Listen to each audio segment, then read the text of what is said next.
Hey Megan, what are we doing today? Going to the junkyard to find Toyota parts.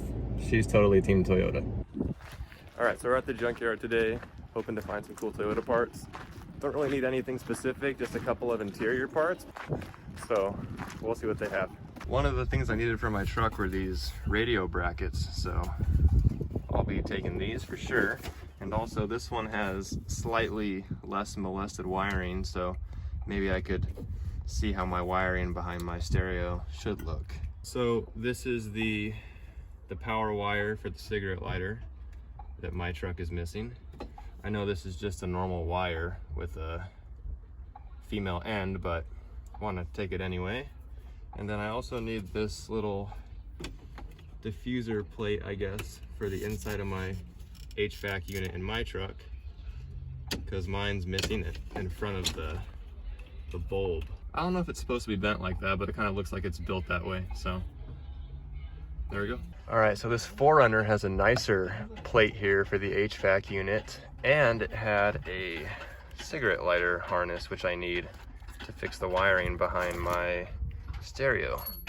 So go ahead and take this and use this one instead of the other one that I found. So actually the one from the pickup's a little bit different than the 4Runner, so probably just buy both of them and see which one fits the best. So here's today's junkyard haul. We have a cigarette lighter, 2 radio brackets, and those 2 plastic bits for the interior for the HVAC. Now, I think it's pretty self-explanatory, but the reason why I like going to the junkyard is because we got all this stuff for only $10, where if we were to buy this on eBay or from a dealer or anything else, it would have probably been easily, you know, $50 to $100. So a lot of savings there. In this episode, I want to start fixing some of these interior issues that I've seen since I've owned the truck.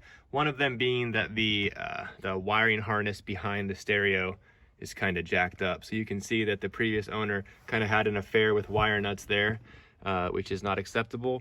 And also he wired in his stereo using everything except the factory stereo wires.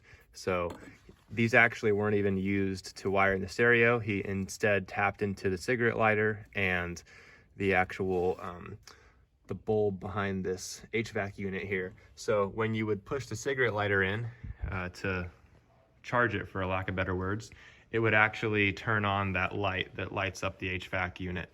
So we're going to be fixing some wiring here and then move on to other things.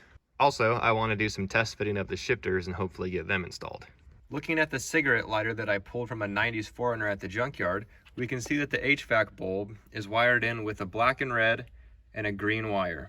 Furthermore, if we look at the actual wiring diagram for my truck, an 88 pickup, we can see the same red and black and green wires going to the cigarette lighter lamp.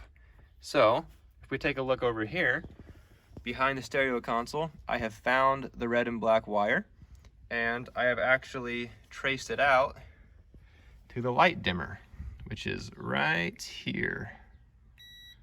And you hear that beep? That means there's continuity between point A here and point B there, which means it's the same wire. I've traced out the wires for the cigarette lighter as well. Basically, the switch 12 volt comes from this red and green wire, and the ground is the black and white wire. And guys, this is not how it's going to be. This is just me twisting the wires together to test it out. These will be soldered and heat shrink, don't worry.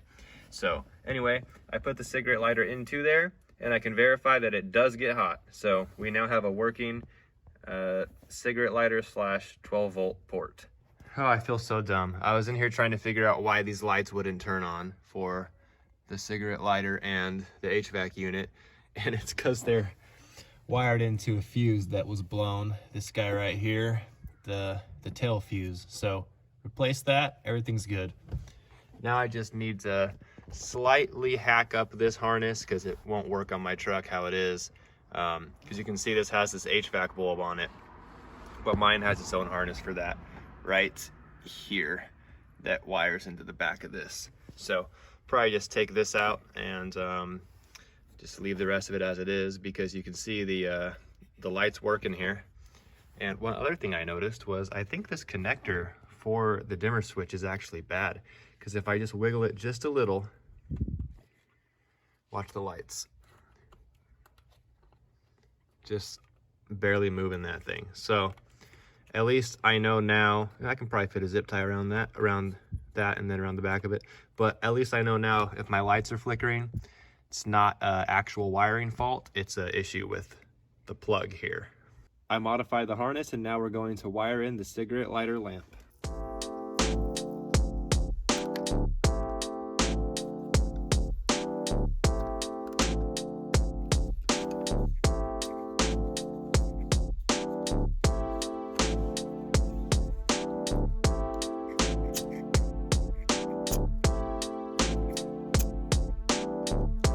Well, the cigarette lighter lamp is now soldered in and heat shrink, so now we'll move on to the cigarette lighter itself.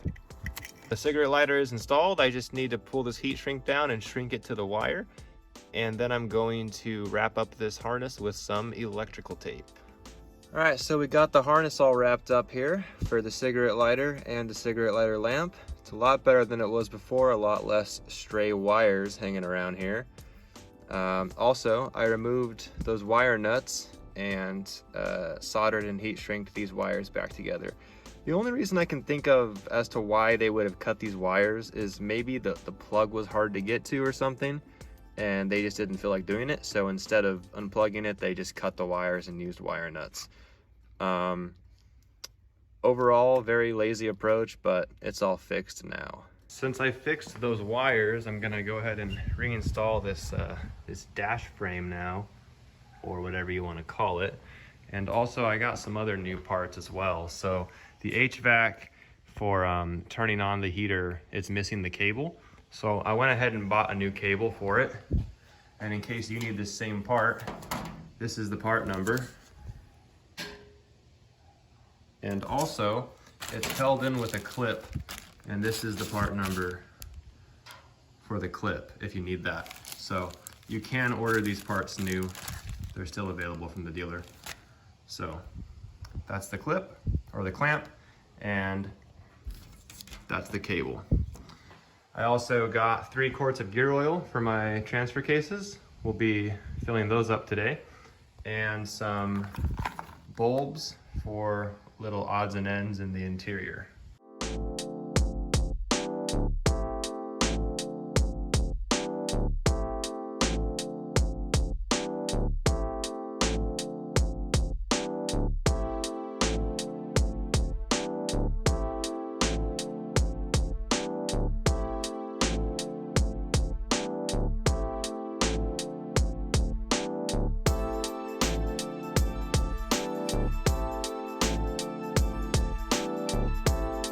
The dash frame is reinstalled, and I have to give massive credit to Sixth Gear Garage. They have a great video on YouTube on how to remove this thing and where all the bolts go.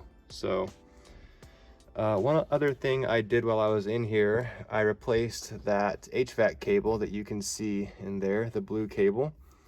And the way this thing routes, if you need to replace it, is it goes like this. So it goes above the heater duct there, and then through the firewall up there.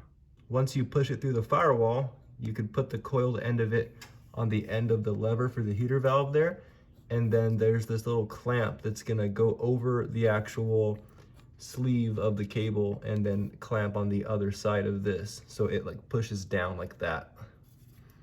Locks that thing right in place. So back to the dash, I painted each of these needles red. It looks a little bit better. Well, I actually didn't paint them, I just marked it up with a Sharpie. I've done this in a couple of older cars that I've owned, like 240 SXs and stuff, and it actually is a really nice touch up to do. I also replaced all of the bulbs in there with super bright LEDs. The company, I'm not just calling LEDs super bright, the actual company super bright LEDs. I got red LEDs in there. Really hard to see in the light here, but you can kind of see it a little bit there. And I replaced all of the other bulbs too, like the turn signals and the high beams and everything else. So you can see everything is brand new bulbs. I'm going to try to use some polish to get the little scratches out of this plastic and see what we can do here. Let's try it out. Well, there's still some scratches in it. It's to be expected, but that looks a lot better to me. This is what the red LEDs in the gauge cluster look like without the sun washing them out. I think they look really good. For the gear oil, Marlin recommends 80/90 GL5, so that's what we're gonna use here. 1 quart in the crawl box and 2 quarts in the transfer case. Since we have access to the shifter holes, we're just gonna fill them up this way. But if you do it this way, make sure that you do not drop anything down there, or you will need to remove your transfer cases, so be extra careful. Or just use the fill hole like a normal person.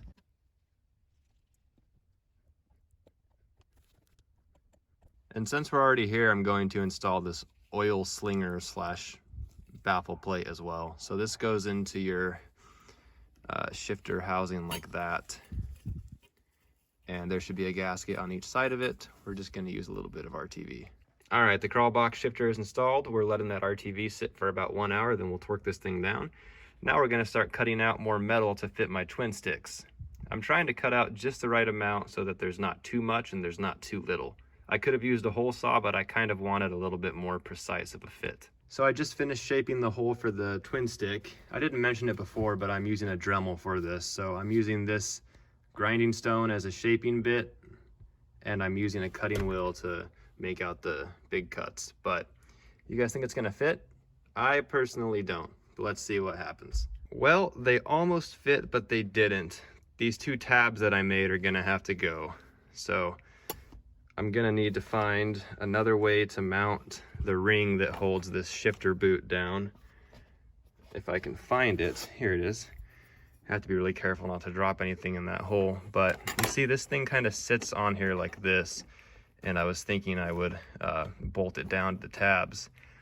I think I might still be able to do that if I just cut off a little bit of it. As you can see, the twin sticks are installed. I'm really happy with the fitment. That hole is just perfect, exactly how I'd want it to be. So had to cut off the tab on this side and just very slightly trim it on the other side. I think we'll be good, and I think I left just enough room around this thing to mount the ring and shifter boot. For the dual case shift boot, I could just use self-tapping screws to secure this thing down, but I'd rather use a little bit more of a permanent solution. So we're gonna use these nut certs. They're basically threaded inserts that are pushed into the hole with a rivet tool like this, and it should be a lot better of a solution than self-tapping screws. So basically on this tool, you just take the thread cert here, or the nut cert, whatever you want to call it, screw it onto the rivet gun. Then we're going to take this and put this into this hole that we drilled and put it in there, push it down just a little and squeeze it. Okay, and then we're going to unthread our tool from it.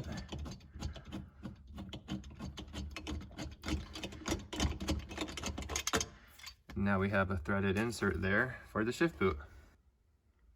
All right, so there's the threaded holes for our shifter.